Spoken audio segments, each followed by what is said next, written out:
1995 में भारत की संसद के अंदर एक जघन्य अपराध हुआ है और आपके 117 लोग उस वक्त पार्लियामेंट में थे, चिल्लाए नहीं।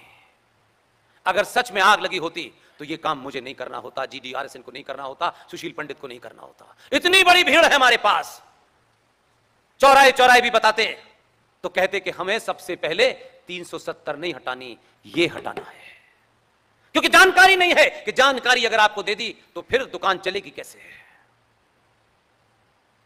1923 में अंग्रेजों ने एक कानून बनाया, वक्फ प्रॉपर्टी कानून। उस कानून के तहत उसमें सिख भी थे, उसमें हिंदू भी थे, उसमें पारसी भी थे, सारे लोग थे कि ये लोग अपनी जो प्रॉपर्टीज हैं, मजहबी प्रॉपर्टीज हैं, उसका ये खुद देखरेख करेंगे। अंग्रेजों का बनाया हुआ कानून था। 1956 में फूल वाले चाचा ने किस दबाव में उसमें से सबको बाहर कर दिया, सिर्फ मुसलमान रह गया। 1985 में चचा के परिवार का एक आदमी जो हवाई जहाज उड़ा रहा था, वो एकाएक देश चलाने लगा। उसने उसमें एक फर्दर अमेंडमेंट किया।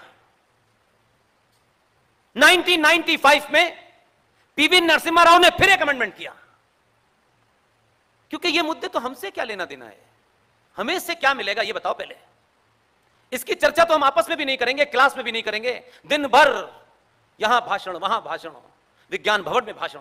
भाषण तो दे रहे हो, लेकिन सच बात बता के जाओ, ताकि इनमें से कई सारे लोग कल उसको देखें तो कहें कि ये तो हमको पता ही नहीं था।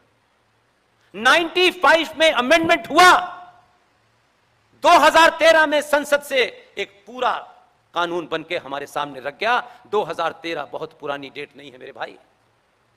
हमको ये तो पता है फ्रांस में कौन सा नया कपड़ा फैशन में आया है, इंग्लैंड में क्या हो रहा है, अमेरिका में क्या हो रहा है, हमारी जमीन के, हमारे पैरों के नीचे क्या हो गया है, ये हम जानना नहीं चाहते। इसकी बात मत करो, अभी मत करो, कम से कम अभी तो हम मजा ले रहे हैं। 95 के बाद जब 2013 में एक कानून बना, उन लोगों की तैयारी देखिए, उन लोगों का विजन देखिए। कहते तो हैं आप पंचर पुत्र हैं, आप कहते रहिए वो पढ़े लिखे नहीं है, हम उन्हें पढ़ा रहे हैं। आपसे 1000 साल आगे सोचते हैं। आप पढ़ाई का मतलब समझते हैं कि बेटा IAS हो गया, काबिल हो गया। आप सिर्फ ये देखते हैं कितने का पैकेज मिलेगा, इसको आप विकास समझते हैं, वो नहीं समझते। उनका विजन देखिए कि उन्होंने इसे करा लिया, लेकिन आपसे संबंध रखने के बावजूद भी, आपसे दोस्ती रखने के बावजूद भी कभी इस पे चर्चा नहीं होने दी, ना आपको कभी प्रेरित होने दिया कि आप इस पे चर्चा करें। और आपको तो चर्चा इसलिए नहीं करने दी क्योंकि आपकी चवन्नी की उनके साथ बिजनेस चल रही है, इसलिए यार इस पे क्यों चिंता करें, रफीक भाई नाराज हो गए तो मेरा कपड़े का बिजनेस समाप्त हो जाएगा। उस कानून के तहत वक्फ प्रॉपर्टी कानून को एक ताकत दे दी गई है कानूनन, और कानून के तहत उनको ताकत क्या दी गई है कि वक्फ प्रॉपर्टी बोर्ड पूरे देश में, वक्फ प्रॉपर्टी कानून का सेक्शन 40 और 36 दोनों को पढ़िएगा जाकर के आप। 2013 में भारत की संसद में जो कानून बना वक्फ प्रॉपर्टी का, उसका सेक्शन और 36, ऐसा कानून दुनिया में मैंने नहीं देखा। कायर और लालची और दलाल नेताओं की चुप्पी के कारण देश में इस पे जन जागरण नहीं हुआ।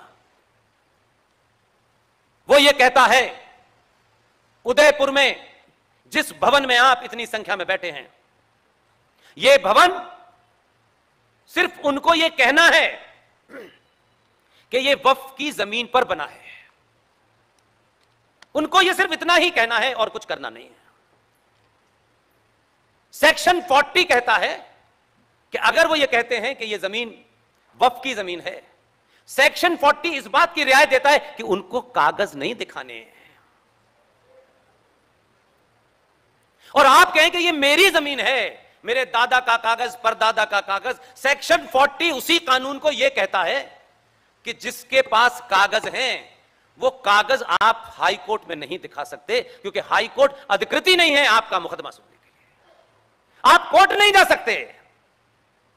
सेक्शन 36 यह कहता है आपको कहां जाना है। वक्फ प्रॉपर्टी के डकैत जिहादियों ने आपकी जमीन पर जो कब्जा किया है, जिसको भारत की संसद ने सैंक्शन दिया है, उनके पास वो एक ट्राइब्यूनल बनाएंगे। उस ट्राइब्यूनल में 5 सदस्य होंगे, MP भी मुसलमान, MLA भी मुसलमान, मुतवल्ली भी मुसलमान, और दोनों सदस्य पांचों मुसलमान होंगे। उस ट्राइब्यूनल में अपने कागज ले जाके आप अर्जी लगाएंगे कि जो आपने हमारी जमीन छीनी है, हम आपके खिलाफ इस ट्राइब्यूनल में मुकदमा लेके आए हैं। बताइए क्या मिलेगा आपको।